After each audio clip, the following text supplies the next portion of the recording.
Selamat siang sahabat Jawa Timur, jumpa kembali bersama saya Tika Amsar di program Breaking News Update COVID-19 Jatim News Today yang disiarkan serentak bersama Radio Jaringan Asosiasi Lembaga Penyiaran Publik Lokal Jawa Timur. Rangkuman kabar update penanganan COVID-19 untuk regional Jawa Timur segera sahabat simak dalam Update COVID-19. Ya sahabat Jawa Timur, untuk hari ini edisi hari Selasa 22 Juni 2021 untuk Jatim News Today Breaking News Update COVID-19. Kita akan awali dengan mengupdate kabar dari Sidoarjo. Bersama Nabila Kansa dari Suara Sidoarjo mengabarkan bahwa mulai hari ini warga Madura yang akan ke Surabaya wajib menunjukkan surat izin keluar masuk atau SIKM. Selengkapnya silakan Kansa. Ya, terima kasih ATK. Ya sahabat, berbagai protes yang masukan terkait penyekatan dan tes swab untuk warga yang melewati jembatan Suramadu dijawab oleh Satgas dengan pemberlakuan SIKM. SIKM atau surat izin keluar masuk ini dikeluarkan oleh otoritas daerah asal khususnya Bangkalan untuk warganya yang melakukan mobilitas ke Surabaya setiap hari. Ini dikatakan Eri Cahyadi, Wali Kota Surabaya, saat menemui di pendemo yang menuntut penghapusan penyekatan dan tes swab di jembatan Suramadu Senin kemarin. Eri bilang bahwa surat Bupati Bangkalan yang diterimanya adalah surat warga Bangkalan yang beraktivitas setiap hari melewati Suramadu, cukup menunjukkan SIKM. Dengan SIKM yang berlaku 1 minggu, warga tidak akan dites swab. Tetapi jika tidak bisa menunjukkan SIKM, tes swab tetap dilakukan. Untuk memperoleh surat izin keluar masuk atau SIKM, tetap harus dilengkapi dengan hasil tes swab negatif dari puskesmas, klinik, rumah sakit atau fasilitas kesehatan yang sudah ditunjuk. Saya Nabila Kansa, Suara Sidoarjo melaporkan untuk Jatim News Today. Ya, terima kasih Kansa. Sahabat Jawa Timur, kita bergabung juga selanjutnya bersama Amanda dari Suara Madiun. Tetap terapkan protokol kesehatan ketat. Posyandu Balita Kelurahan Winongo, Kota Madiun, kini telah dibuka kembali. Silakan Amanda. Pandemi COVID-19 memang belum usai, namun kegiatan kemasyarakatan tidak bisa terus-menerus meliburkan diri. Setelah sebelumnya kegiatan Posyandu Balita dilakukan dengan cara door-to-door atau berkunjung dari rumah ke rumah, kini Posyandu Balita di beberapa wilayah di Kota Madiun sudah mulai berkegiatan kembali, namun tetap dengan menjalankan protokol kesehatan. Seperti yang dilakukan oleh Posyandu Manggis Kelurahan Winongo, seluruh yang terlibat di Posyandu baik petugas kesehatan, kader, dan masyarakat yang datang wajib menggunakan masker. Saat datang ke Posyandu, petugas memeriksa suhu terlebih dahulu. Bagi balita yang terdeteksi sakit, akan disarankan untuk tidak mengikuti Posyandu terlebih dahulu. Beberapa anak balita juga terlihat menggunakan masker. Ani Mustafa selaku Ketua Posyandu Manggis menuturkan bahwa pos layanan terpadu digelar dengan tujuan sebagai pemberi layanan dalam pelaksanaan upaya kesehatan di Posyandu dalam masa adaptasi kebiasaan baru. Selain itu, pada Posyandu yang terselenggara, terdapat pelayanan meliputi pemantauan pertumbuhan dan perkembangan anak. Petugas memeriksa berat badan anak, mengukur tinggi badan, dan mengukur lingkar kepala. Dalam kegiatan tersebut juga dilakukan monitoring penerapan protokol kesehatan di rumah. Para orang tua diberikan edukasi tentang tata cara batuk dan bersin yang benar. Dengan begitu, akan meminimalisir terjadinya penyakit menular yang dapat menurunkan imun. Amanda, Suara Madiun. Terima kasih Amanda. Selanjutnya bergabung bersama Kirana Nisa dari Mahardika FM.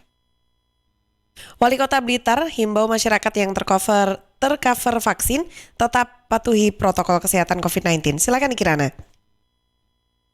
Vaksinasi COVID-19 di Kota Blitar hingga kini masih berjalan, yang mana sesuai data dari KPCPEN, capaian vaksinasi tenaga kesehatan, pelayan publik dan lansia di Kota Blitar pada tanggal 20 Juni 2021 sudah mencapai 107,38% untuk penyuntikan pertama. Meski sudah banyak warga yang tercover vaksin, Santoso Wali Kota Blitar meminta agar masyarakat tidak lalai menerapkan protokol kesehatan 5M. Sebab vaksin bukan obat anti COVID-19 sehingga kedisiplinan prokes tetap menjadi acuannya, terutama memakai masker, menjaga jarak, dan menghindari kerumunan. Pihaknya meminta masyarakat yang sudah menerima vaksin tetap menjadi contoh bagi lingkungannya untuk tetap patuh protokol kesehatan COVID-19. Terutama adalah bagaimana kita mendisiplinkan diri dalam penerapan protokoler kesehatan. Walaupun sudah divaksin, tapi yang namanya menggunakan masker, mencuci tangan, menghindari kerumunan, menjaga jarak tetap menjadi bagian yang tidak terpisahkan. Santoso menambahkan vaksinasi vaksinasi menjadi salah satu upaya pemerintah kota menanggulangi COVID-19. Pelaksanaannya tetap disesuaikan ketersediaan stok. Namun pihaknya membenarkan saat ini vaksinasi juga telah menyasar masyarakat umum dan masyarakat rentan. Sesuai data sementara, vaksinasi untuk masyarakat umum sudah mencapai 1.323 orang dan masyarakat rentan mencapai 582 orang. Kirana Nisa, Mahardika FM. Ya, terima kasih Kirana. Sahabat Jawa Timur, kita bergabung juga bersama Risma Erina dari Persada FM. Akhir Juni, Dinas Kesehatan Kabupaten Blitar akui sebaran COVID-19 tergolong stabil. Silakan Risma. Ya, Atika dan juga sahabat Jawa Timur, memasuki akhir bulan Juni 2021, Dinas Kesehatan Kabupaten Blitar mengakui bahwa sebaran COVID-19 ini termasuk stabil atau belum ada tanda-tanda terjadi peningkatan. Sehingga masyarakat diharapkan tetap mengedepankan protokol kesehatan agar kasus COVID ini bisa diminimalisir. Saat dikonfirmasi PLT Kepala Dinas Kesehatan Pemerintah Kabupaten Blitar, Miftahul Huda, mengatakan bahwa mengenai sebaran COVID-19 sejauh ini belum ada pergerakan ataupun lonjakan yang signifikan, atau bisa dikatakan kasus aktif ini hanya di kisaran 110 sampai 120 orang. Di samping itu, hasil monitoring yang dilakukan oleh Dinas Kesehatan, sejumlah tempat yang dijadikan sebagai tempat rujukan COVID seperti rumah sakit ataupun tempat isolasi, kapasitasnya masih banyak yang sisa. Walaupun saat ini kasus corona di Kabupaten Blitar tergolong standar, namun masyarakat diminta untuk jangan pernah abai dalam menerapkan protokol kesehatan ketika menjalankan aktivitasnya. Mengingat penularan virus COVID ini bisa terjadi di mana saja, maka harus diwaspadai.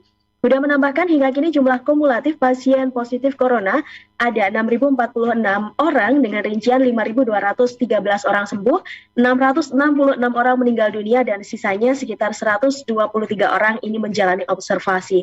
Demikian, saya Risma Erina dari LPPL Radio Persada FM Kabupaten Blitar melaporkan untuk Jatim News Today.